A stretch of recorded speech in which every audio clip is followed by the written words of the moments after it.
Bine v-am găsit! Azi voi altui superba de toamnă, acea tufă unde m-ați întrebat voi care este scopul ei când am altuit mărul. Unii dintre voi v-am spus că o să ajung și la subiectul ăsta. Aceștia sunt altuii ținuți de o lună de zile astăzi suntem 26 martie și sunt ținuți în frigider în pungi de o lună de zile, necăpăciți cu ceară. Asta înseamnă că trebuie să mai tai la câțiva muguri pentru a da de verde în momentul în care o să supraaltuiesc pe cais. Am început de anul trecut, nu mi s-au prins toate și astăzi o să încerc să repar pe șarpantele ce au dat tot din cais. Este tufa pe care ați văzut-o data trecută. Se mai văd încă benzile de anul trecut, o singură prindere, aceasta. Iar eu voi continua pe lăstarii dați din cais să bag din nou superba de toamnă, soiul care este deja în el. Pe lateral, în zona asta, am lăsat acea creștere pentru că ca să am o dezvoltare cât mai corectă pe lăstarii altuiți aici, în zona asta. Astăzi voi tăia cu fierăstrău tot ciotul ăsta și voi încerca să supraaltuiesc pe lăstarii de cais care au rămas în el.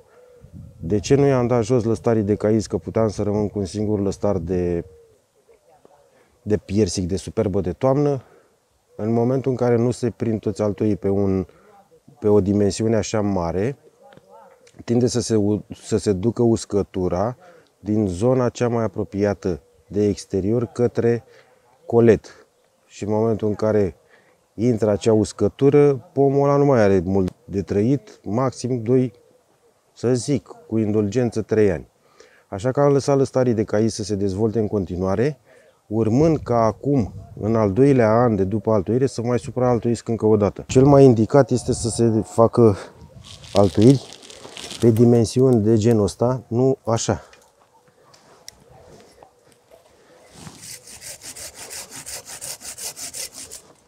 Aceasta este superba de toamnă păstrată, din care am luat și altui de acum o lună. Aici este Amalia, soi blocat datorită creșterii caisului. Soi care s-a dezvoltat după ce am dat toată coroana de cais jos. Așa cum m-am spus, renunț și la ciotul ăsta. Dacă îl tăiam anul trecut pe acesta, am încercat altuirele pe el, dar dacă îl tăiam anul trecut, se dezvoltau prea tare lăstarii ăștia de cais pe care vreau să-i ard acum.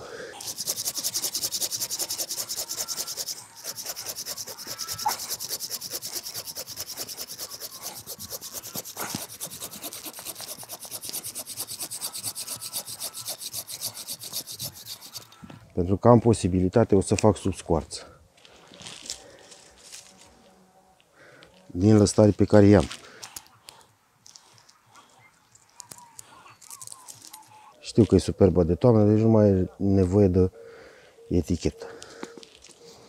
Ca altuirea să aibă loc, în proporție de 90%, o să fac în două porții.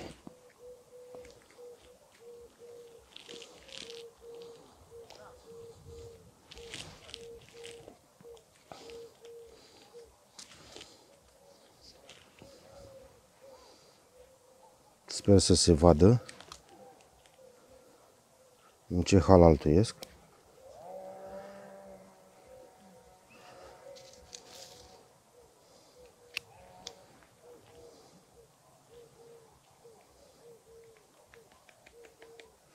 O să pun mâna aici să intre mai bine sub scoarță. Metoda asta de altuire se face când circulația sevei în zona cambială are loc când circulația începe în zona cambială. Adică, practic, când începe să intre pomul în vegetație. Când încep să se umfle mugurii. Facem aceeași chestie și pe partea asta altă.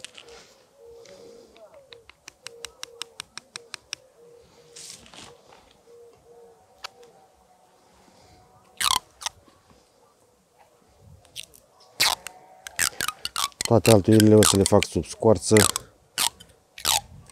în momentul în care am această dimensiune, diferența de dimensiune între altui și portaltoi.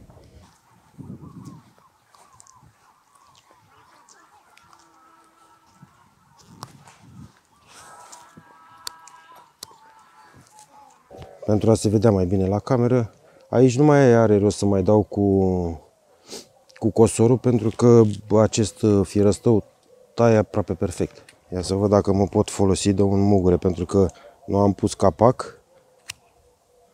Trebuie să mă dau ceva mai jos. Aici am dat de verde. Îndepărtez puțin scoarța în momentul în care bag briceagul. Și acum execut pana.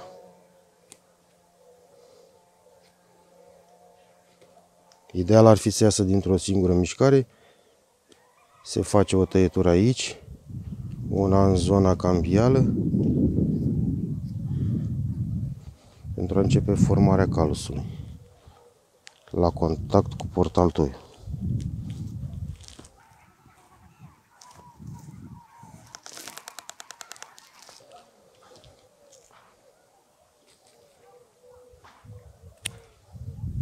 Am dat de verde.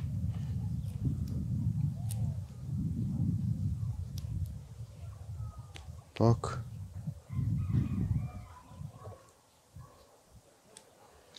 Acest soi a avut anul trecut probleme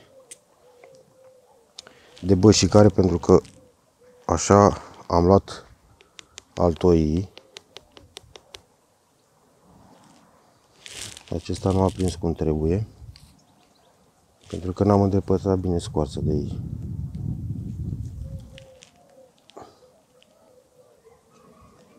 Dar avem spatulă la briceag.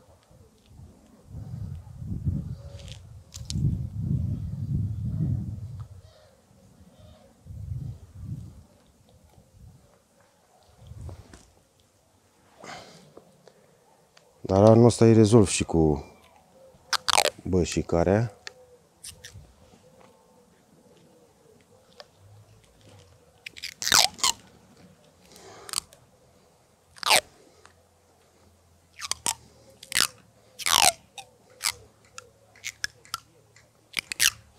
Prin tratament.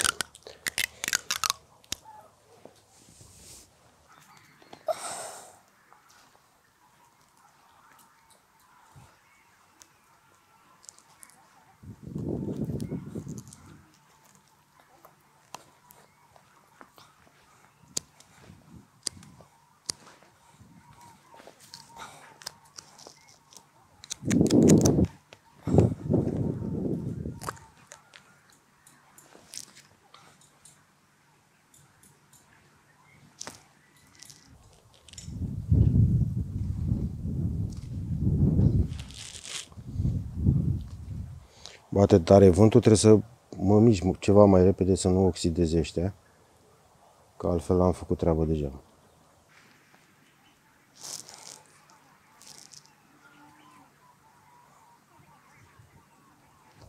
Bun, aici am terminat. Șarpanta asta de se duce în centru. Voi renunța la ea și o să rămân într-un singur lăstar. Bun, aici am amalia. Acesta este superbă de toamnă.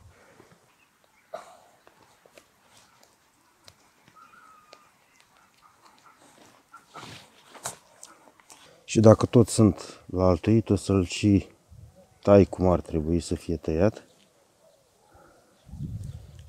După cum ați văzut, am avut ramuri de cais destul de dezvoltați și mi-era greu să le fac tăierea. O să dau și la ciotul ăsta unde am tăiat la inel. Și acum o să fac și tăierea lor. Aici am făcut cepii când am adunat altoii. Tai anticipații. După cum știți, nu las anticipați niciodată.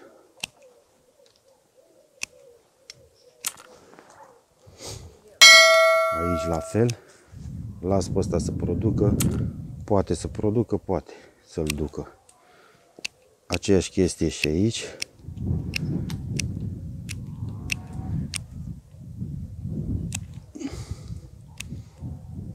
Și aici o să-i tai un vârf să plece în lateral. Asta e prea subțire, nu o să poată să ducă rodul. Asta e uscată. Aici am un clei de la Pseudomonas, dar nu e o problemă. Anticipații și aici o să-i tai pe toți și las o creștere unde sunt atacați de molie, de molie ale starului în vârf. Puteți să-i ciupiți. Același exemplu e aici. Ăsta vârful e atacat de molie și nu are rost să mai rămână. Molia e plecată de mult. Nu vă faceți probleme. Că o să rămână acolo și că ați rezolvat-o cu uleiul eventual. E plecată din toamnă din zona respectivă. Și ce înseamnă subțireanul? Îi tăiem la cep să ne dea alți dăstari. Asta nu se poate să ducă tot rodul. Așa că l-am tăiat mai scurt, nici acesta.